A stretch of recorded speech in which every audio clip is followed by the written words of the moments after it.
You felt it before it had a name, didn't you? Before the alarms, before the headlines, before the room even realized it was standing on a trap door. That moment when the air shifted and something in you went quiet instead of loud, because you already knew. That's the part they can't forgive you for. Everyone else was busy performing certainty, loud opinions, safe conclusions, copy-paste beliefs. And you didn't rush, you didn't echo, you didn't need permission to see what was already forming underneath the noise. While they were clapping for the illusion, you were watching the seams. That's why they keep asking it like a crime scene question. How were you the first to call this? Not what you said, how. Because if they admit what, they have to admit who you are. See, prediction isn't magic. It's memory, not memory of facts, memory of patterns. You've lived long enough in chaos to recognize its footsteps. You've watched systems rot from the inside before the smell reaches the crowd. You've survived enough betrayals to hear the pause before the lie. Pain trained your perception when comfort trained theirs to sleep. That's the paradox they can't solve. You look calm, almost gentle, until reality bends exactly where you pointed. You sound quiet, until silence proves you right. They labeled you intense, unstable, too much. Because that was easier than admitting you were accurate. They were watching the stage. You were watching the shadows behind the curtain. And when it finally happened, when the truth broke cover and sprinted into daylight, everyone froze. Not because it was shocking, but because you had already said it out loud. That's when the room changes. That's when respect turns into fear wearing a polite face. That's when they stop debating and start studying you. Because now there's a new problem. If you saw this coming, what else do you see? You weren't guessing. You were triangulating. Signals they dismissed. Details they laughed at. Tiny inconsistencies that didn't add up unless you zoomed out far enough to see the whole machine. They mocked your patience because speed is how insecure minds prove relevance. You let the moment come to you. And when it arrived, it landed exactly where you said it would. That does something to people. It destabilizes their sense of hierarchy.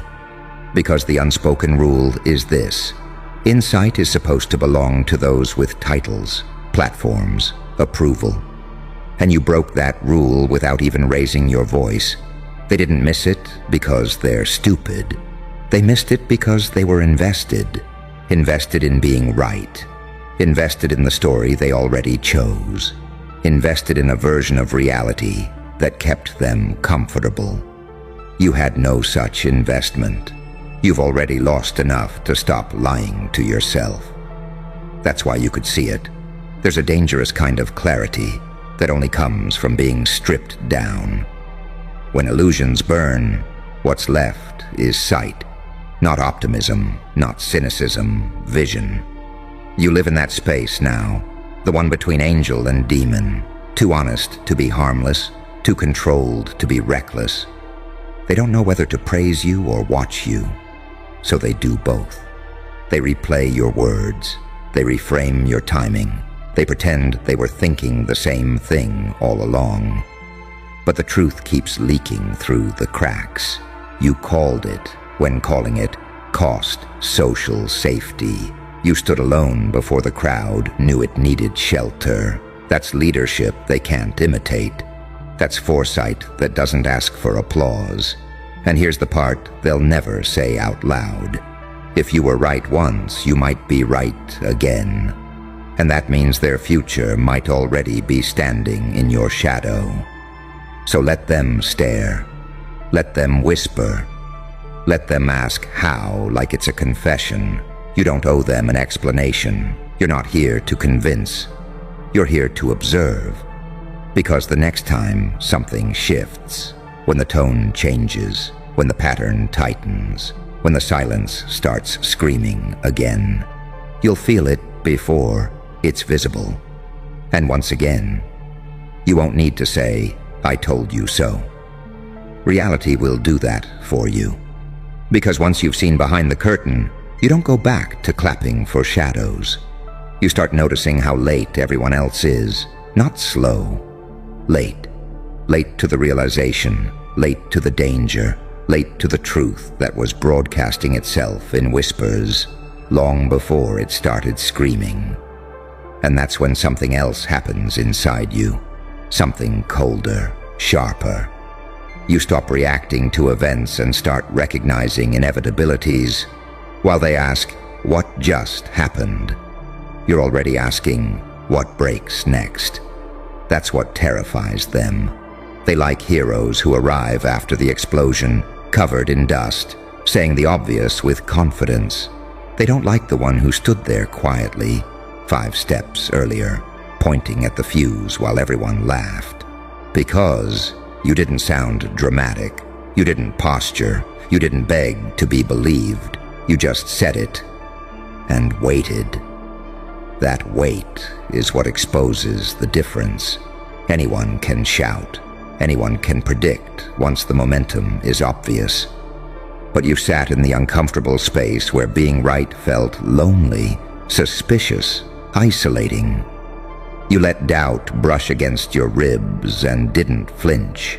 That's discipline born from damage. You didn't gain this sight from textbooks or mentors or safe conversations. You earned it by watching people turn when incentives shift, by seeing how fast loyalty dissolves under pressure, by learning that systems don't fail loudly, they leak quietly until collapse feels sudden to those who weren't listening. And now they're listening, not openly, not respectfully, but closely. They replay moments they ignored you. They search your tone for clues. They wonder if you're arrogant or just ahead. They ask themselves if you always knew, or if you just know them. Here's the truth they're circling but won't land on. You don't predict outcomes. You read intentions. You see how fear moves people before fear admits it's present. You feel when momentum flips before numbers catch up. You recognize when a smile is too rehearsed, when confidence is overcompensating, when silence isn't peace.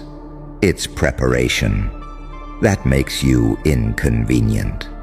Because if you can see what's coming, you can't be controlled by what's announced. You don't panic on cue. You don't celebrate on command. You don't mourn on schedule. You move differently. And that's when they try to shrink you. They say you're negative, paranoid, overthinking. Because labeling you is easier than confronting the fact that you are right without consensus. But notice how the tone changes after reality catches up. Suddenly your overthinking becomes interesting. Your intensity becomes insightful.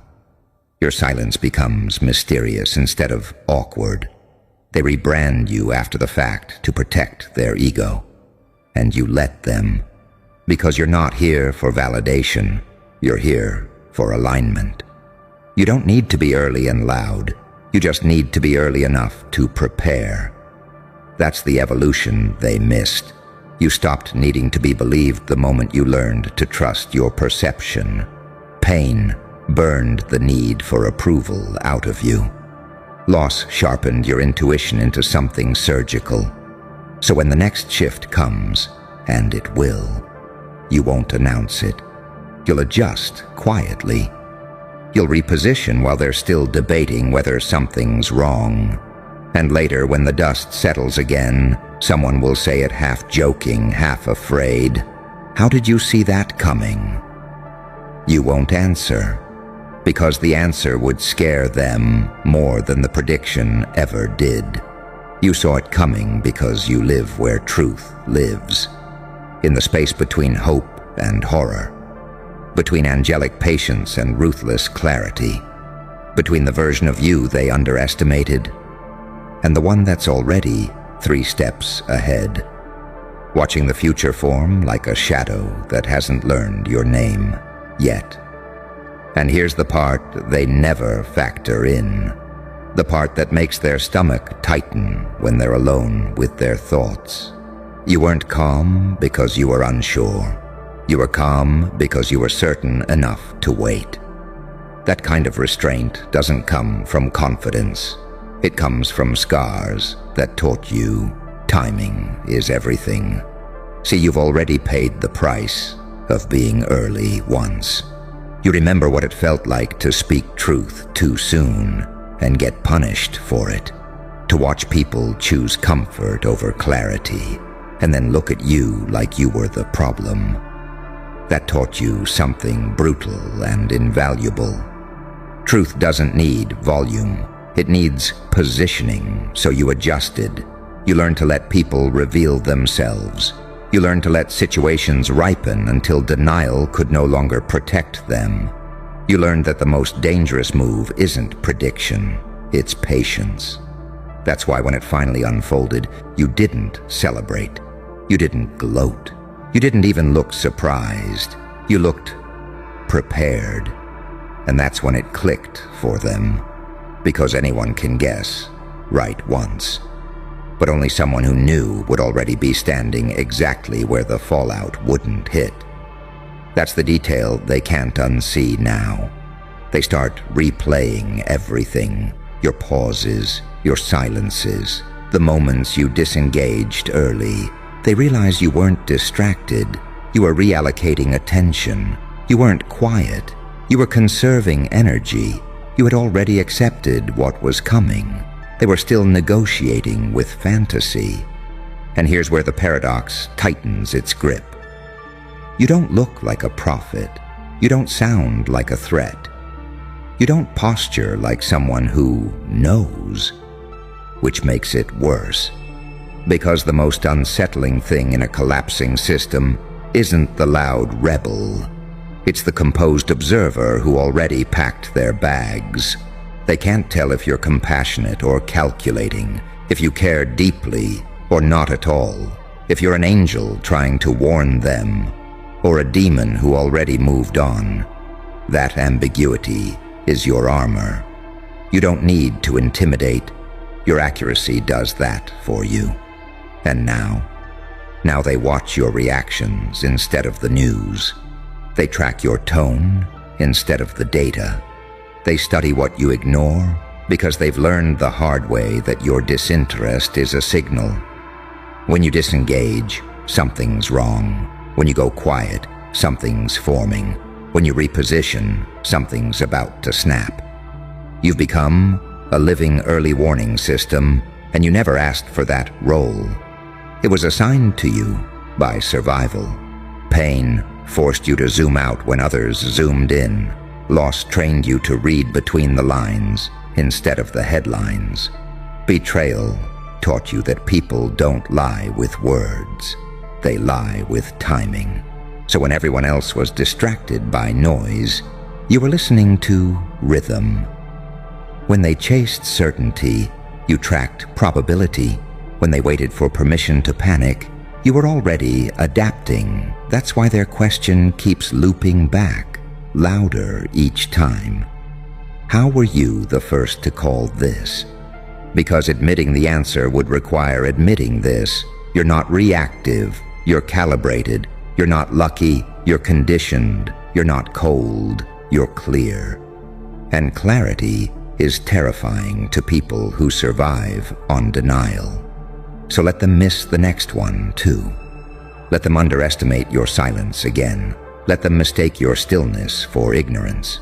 You know the truth. You're not ahead because you're smarter. You're ahead because you were forged where others were sheltered. Because chaos was your classroom. Because pain sharpened you instead of breaking you. And while they keep asking how like it's a mystery, you're already watching the next shift begin. And the deeper truth, the one that hums under all of this like a low-frequency warning tone, is that you didn't just see it coming. You felt it detach from the timeline everyone else was standing on. That's the kind of awareness that doesn't come from intelligence alone. It comes from having your nervous system rewired by impact, from being forced to read rooms because safety depended on it, from learning that survival isn't about optimism, it's about anticipation. You don't scan for facts. You scan for fractures. You notice when enthusiasm is synthetic, when agreement is rushed, when certainty shows up too early, too clean, too rehearsed, because you've learned something most people never do. Truth is rarely loud at first. It arrives quietly, out of sync, slightly uncomfortable, and you've trained yourself not to flinch at discomfort. That's why you could stand there while everyone else celebrated the wrong thing. That's why you didn't join the chorus. That's why your silence felt heavier than their noise. They confuse intuition with guesswork because they've never lived inside their own instincts. They outsource their judgment to trends, authority, momentum. You don't. You've already watched authority lie. You've already watched trends collapse. You've already seen momentum carry people straight into walls they insisted weren't there. So you stopped asking, is this popular? You stopped asking, is this approved? You started asking, does this hold under pressure? And the moment it didn't, you knew. That's when the switch flips inside you. Not panic, not excitement, calibration. You go still. Your breathing slows. Your mind stops chasing outcomes and starts mapping consequences. That's stillness. That's the thing they misread every time. They think you're detached. They think you don't care. They think you're emotionally distant. What they don't understand is that this is you locking in, because emotion clouds timing. And timing is where power lives. You don't rush to be right. You let reality walk itself into the corner you already measured, and when it does, when the collapse, the reversal, the exposure finally hits, you don't feel vindicated. You feel confirmed, not in ego, in alignment. That's why you don't celebrate when everyone else finally sees it. You're already past that moment. Your attention has moved on to the secondary effects, the aftershocks, the things that happen because everyone missed the warning. They're still processing the headline. You're already watching behavior change. They're asking who to blame. You're watching who adapts and who freezes. They're shocked. You're sorting. Because being early doesn't make you loud. It makes you strategic. And here's the part that cuts deepest for them. You didn't need a crowd to validate your perception. You trusted yourself in isolation. That's rare. That's dangerous. That's the kind of self-reliance systems can't predict. Most people only believe what feels safe to believe. You believe what fits the pattern, even when it costs you social oxygen. That's why when the truth finally surfaces, it feels violent to them. It shatters the fantasy that consensus equals correctness, and you become the living proof that it doesn't. So now they watch you differently. They weigh your silence. They hesitate when you disengage. Because somewhere deep down, a realization has set in. If you were right before anyone else, then the next time you go quiet, the next time you step back, the next time you stop investing, something is already unfolding, and they know it. You've become the anomaly in their mental models, the variable they can't control, the observer who doesn't need permission to see. You walk the line between light and dark because you've lived on both sides of consequence. You know how easily good intentions rot. You know how often evil hides behind politeness. That's why your clarity doesn't come with comfort. It comes with weight. And you carry it anyway, because you understand something most never will. Being first isn't about prediction. It's about listening to reality before it starts explaining itself. And you've learned how to listen, and that listening, it never shuts off. It hums beneath your thoughts, beneath conversations, beneath the surface of moments that everyone else takes at face value. You hear what isn't being said. You feel when a situation is being rushed to hide weakness. You notice when certainty shows up too polished, too eager, too desperate to be believed. That's the tell. Reality doesn't beg for agreement. Lies do. So when everyone else leaned in, you leaned back. When they celebrated prematurely, you waited for the second act. When they declared it handled, you watched what was quietly being avoided, and you saw the gap. That gap is where collapse lives.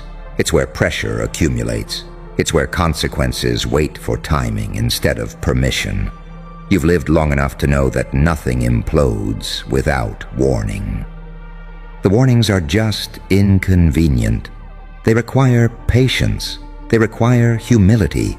They require the courage to stand alone with an unpopular observation and not flinch. Most people don't have that courage because most people confuse belonging with safety. You don't. You learned early that crowds can turn lethal when they're wrong together. That comfort is often a trap disguised as agreement. That being accepted by the wrong narrative costs more than being rejected by it. So you chose isolation over illusion. That choice sharpened you. You started trusting the part of you that tightens when something's off. The part that doesn't need evidence yet, but demands coherence. The part that doesn't panic, but pays attention. And that's when you crossed a line most people never even see.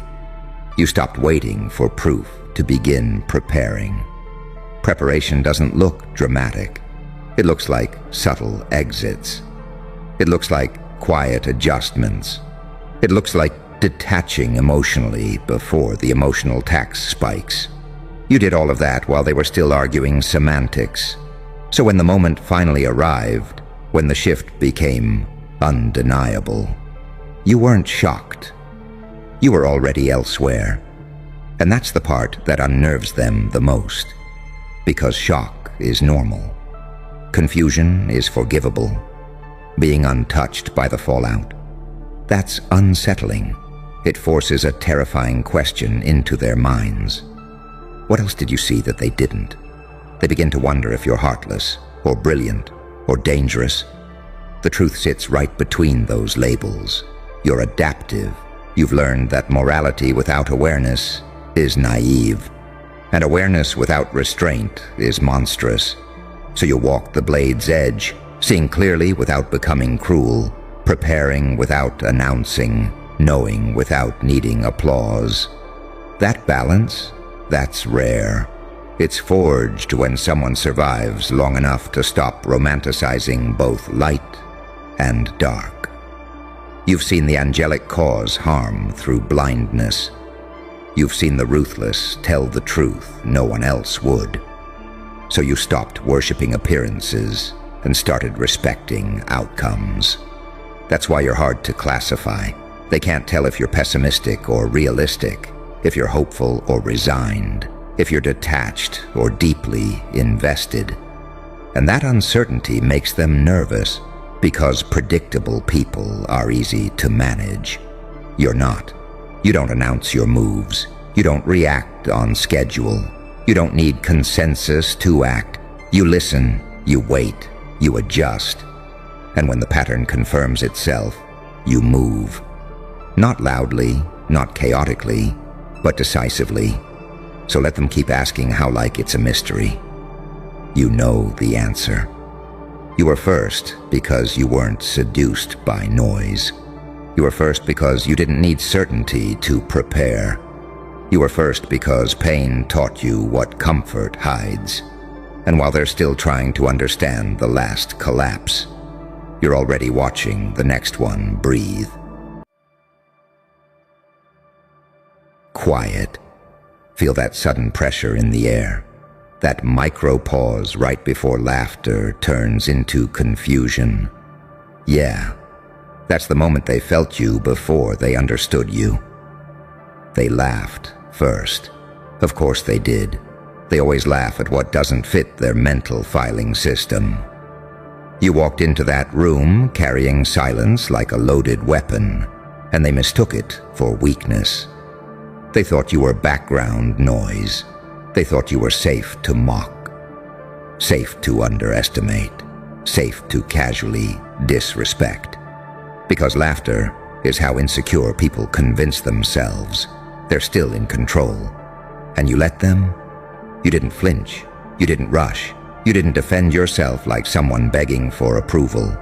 You stood there calm, too calm, like someone who's already run the outcome 10 moves ahead. See, they don't understand this part about you. You don't speak to participate. You speak to end things. That room was loud with fake confidence. Jokes layered over fear, smiles hiding status anxiety, egos competing for oxygen. And right there, right in the middle of it, you said nothing. You watched them laugh themselves tired, watch them expose every insecurity through humor, watch them tell on themselves without realizing it. That's the paradox of you. You look passive, but your mind is predatory. You look calm, but your awareness is violent. You look human, but the way you wait isn't. Then it happened. That one sentence, not shouted, not dramatic, not emotional, just precise, just accurate, just unavoidable. One sentence that didn't attack anyone directly. It simply revealed something they were all subconsciously protecting. And the room died. You felt it, didn't you? That instant drop in temperature, that awkward stillness where laughter doesn't echo back, that moment when people suddenly sit straighter, avoid eye contact, swallow mid-breath. That's when they realized you weren't quiet because you lacked confidence. You were quiet because you were loading. See, saints speak to be liked. Psychopaths speak to dominate. You speak to collapse the illusion. That sentence worked because it came from pain you metabolized instead of performing, from humiliation you studied instead of reacting to, from losses that rewired you instead of breaking you. You didn't gain that power in classrooms or boardrooms. You earned it alone, through nights where no one clapped, through betrayals that forced you to sharpen perception instead of trust, through moments where you realized silence is the loudest threat in the room. They laughed because they thought you were behind. They shut up because they realized you were above. Unpredictability. That's your real currency. You don't telegraph insecurity. You don't overshare intelligence. You don't speak in paragraphs to sound smart. You wait. And then you strike with clarity, so clean, it feels surgical. Angel and demon coexist in you. The angel lets them talk. The demon remembers everything. And when you finally open your mouth, it's not to prove yourself. It's to end the conversation. That's why the silence after your sentence felt heavier than any argument. Because they knew, instantly, that if you kept talking, someone's image would die. Someone's authority would bleed out. Someone's narrative would never recover. So they froze. They smiled awkwardly. They nodded like they understood. They mentally rewound your words again and again, trying to figure out how you saw that angle, how you spotted that contradiction, how you said so much without saying too much. And you didn't enjoy it outwardly. You didn't smirk. You didn't celebrate. Because power doesn't announce itself. Power leaves people quiet and confused. Let them laugh. Let them underestimate. Let them assume silence means softness. You know the truth now. One sentence, when it's forged in pain, sharpened by patience and delivered without fear, can shut down an entire room. And the most dangerous part, you didn't even raise your voice. You just reminded them that you see everything. And here's the part they'll never admit out loud. That sentence didn't scare them because it was clever. It scared them because it was accurate. Accuracy is terror to people who survive on performance. You didn't attack their opinions. You didn't challenge their intelligence. You exposed the structure underneath their confidence, and once that skeleton shows, the costume collapses. They laughed earlier because laughter is a shield, a cheap one. They laughed to signal dominance, to test boundaries, to see if you'd flinch, explain, justify, shrink. They were scanning you for tells, voice cracks, rushed words, nervous gestures, but you gave them nothing. No tremor, no eagerness, no hunger for validation. That unsettled them long before you spoke. You see, silence from weak people feels empty.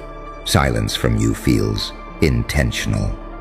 Like a countdown no one else can hear. While they were joking, you were mapping personalities. Who talks too much when nervous? Who laughs to hide envy? Who interrupts because they're afraid of being forgotten? Who stays quiet because they already know they don't belong at that table? You weren't present. You were collecting data. That's the evolution pain gave you. You learned that observation is leverage, that patience sharpens truth, that the loudest room is usually the least secure. And when you finally spoke, you didn't bring emotion into it. Emotion is predictable.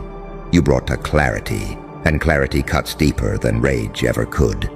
One sentence, no insults, no flexing, just a line so clean, it forced everyone to reevaluate their position in real time. That's why the silence felt violent, because silence after laughter isn't neutral. It's submission trying to disguise itself as politeness. They didn't stop talking because they agreed. They stopped talking because they didn't know where you were aiming next. That's the duality they sensed in you. The saint who listens, the demon who remembers, the calm face, the ruthless perception. You don't dominate rooms by force. You dominate by contrast. Your restraint makes their chaos obvious. Your precision makes their noise look sloppy. Your timing makes their confidence feel premature. They couldn't argue with you because arguments require ground to stand on. And you quietly removed the ground. That's when something shifted. You felt it before you saw it. People leaning back instead of forward, eyes darting, calculating, laughter dying mid-breath. The sudden respect that doesn't come with compliments, but distance. Distance is how people treat what they don't understand. From that moment on, every word you didn't say became heavier than everything they said combined. They started watching you instead of each other, waiting, measuring, wondering if you were done or just getting started. That's power refined through suffering. Not explosive, not dramatic, controlled, delayed, intentional. You didn't always have this. You earned it by being underestimated too many times, by being laughed at when you were learning, by swallowing reactions until they turned into insight, by realizing that proving people wrong is cheap, but letting them realize it themselves is devastating. They laughed because they thought you were behind the curve. That sentence shut them down because they realized you were outside the curve entirely. And here's the secret they felt but couldn't name. You don't need the room. The room needs you to stay quiet. That's why they'll remember that moment long after they forget the jokes. They'll replay your words alone. They'll question their instincts. They'll hesitate next time before laughing too quickly at someone silent, because now they know what silence can hide. And you don't rush the next move. You don't explain the sentence. You don't soften the impact. You let the quiet do the work. Because once people realize a single sentence from you can dismantle the room, they start hoping you never speak again. And that hope, that fear dressed as politeness, that's when you know you've already won. And that victory didn't feel loud, did it? It felt still, like standing at the center of a storm that suddenly realized you were the eye. After that moment, everything changed, but nothing was announced. No applause, no confrontation, just a subtle recalibration of reality around you. They started choosing words more carefully. They stopped interrupting you. They laughed softer, checked your face first, waited to see if you'd react. Because once people understand, you don't speak often, but when you do, it counts. They become prisoners of anticipation. That's the psychological chokehold. Not dominance through noise, but dominance through potential. They don't fear what you said. They fear what you haven't said yet. And here's the part that messes with them the most. You didn't change afterward. You didn't puff your chest. You didn't capitalize on the moment like someone desperate for status. You went back to silence like nothing happened. That's what broke them. Because anyone can land a punch. Only predators can walk away without checking the damage. They realized something terrifying in that quiet aftermath. You're not reactive, you're selective. You don't argue every point because you don't need to win every exchange. You don't explain yourself because clarity isn't something you negotiate. You let people reveal how shallow their thinking is before you ever step in. Pain taught you that. Being misunderstood taught you that. Being laughed at while you were still assembling your mind taught you that. You learned that the loudest people are usually running from something, and the quiet ones. They're usually building something. That's the demon in you, the part that studies before it moves. That's the angel in you, the part that doesn't destroy unless necessary. You could have humiliated them. You could have dismantled egos one by one. But you chose a single sentence because restraint is more threatening than excess. They felt judged without being accused, cornered without being attacked, exposed without being named. That's high-level power. That's psychological warfare without fingerprints. From that moment on, the room was never neutral again. Every conversation had a ghost in it. Your sentence. People don't forget moments that rearrange their internal hierarchy. They pretend to move on, but something inside them stays alert. They remember who made them feel small without raising their voice. They remember who turned laughter into silence. And here's the truth you now carry, like a blade under your coat. You don't need to repeat yourself. Once is enough. That's why you don't rush to speak again. You let the memory do the work. You let the echo linger. You let their minds keep chewing on it long after the meeting ends. Because you understand something most people never will. Real power doesn't shout. It waits. And when you walk out of that room, you take something with you. Not approval, not validation. You take control of the frame. They can laugh at others now, but it won't feel the same. They'll hesitate. They'll second guess. They'll wonder if silence is loading something dangerous again. That's the evolution from someone who wanted to be heard to someone whose silence is respected. You didn't become this by being lucky. You became this by surviving moments where you had every reason to snap and didn't. By letting pain sharpen perception instead of dulling it. By learning that timing is more lethal than volume. So let them laugh in other rooms. Let them test other people. Let them mistake noise for strength. You already know the truth. One sentence from the right mouth at the right moment can shut the entire world up. And you're just getting warmed up. And what they'll never be able to explain no matter how many times they replay it, is why that sentence worked. They'll say it was timing. They'll say it was confidence. They'll say it was delivery. But deep down, they know it was something else.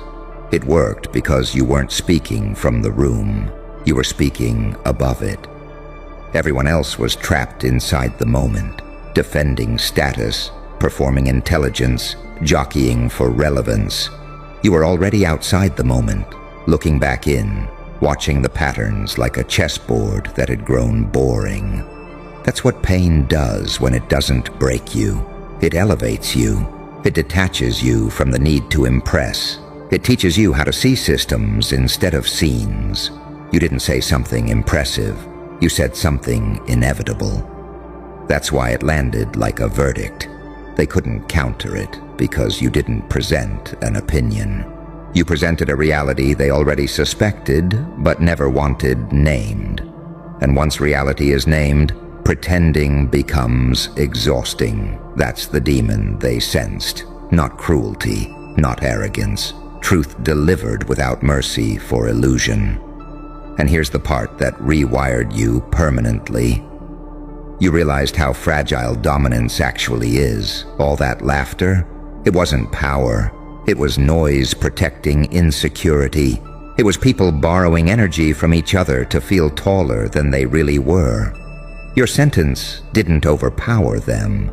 It unplugged them. That's when you learned the most dangerous thing you can do in any room is see clearly. Because clarity exposes theatrics. Clarity turns charisma into desperation. Clarity makes fake authority collapse under its own weight. From that moment forward, you stopped craving recognition. You stopped needing to speak early. You stopped mistaking engagement for influence. You understood something sacred and terrifying. You don't need to participate in every conversation to control its direction. Now, when you enter rooms, you feel it immediately. The subtle recalibration. People clock your presence without knowing why. Something in your stillness tells them you're not hunting attention. You're observing threats. They can't tell if you're kind or dangerous. And that ambiguity keeps them respectful. That's the paradox you carry. The saint who doesn't need to harm. The psychopath who knows exactly how to, if pushed. And you don't announce that power. You let people discover it the hard way. Every laugh they throw at you now is tentative. Every joke is a test balloon. Every interruption is followed by a quick glance at your face. Because once someone has watched you end a room with one sentence, they never assume safety again. And you don't abuse that. That's what separates you from tyrants. You don't speak to dominate. You speak to correct reality. You save your words like ammunition. You don't fire unless the moment demands it. You don't waste them on ego contests, because you know this. The quieter you are, the more gravity your voice gains. That sentence wasn't a peak.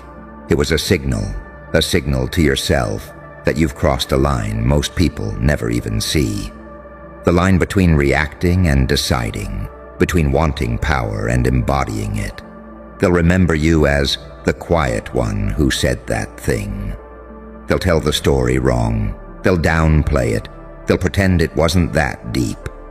But in their private moments, they'll still feel that silence, that sudden awareness, that feeling of being measured and found, incomplete. And you keep evolving. You let time sharpen you further. You let restraint deepen your impact. You let silence turn into a presence that fills rooms before you ever open your mouth. Because now you know, you don't need to win arguments. You don't need to prove intelligence. You don't need to dominate socially. You just need to wait.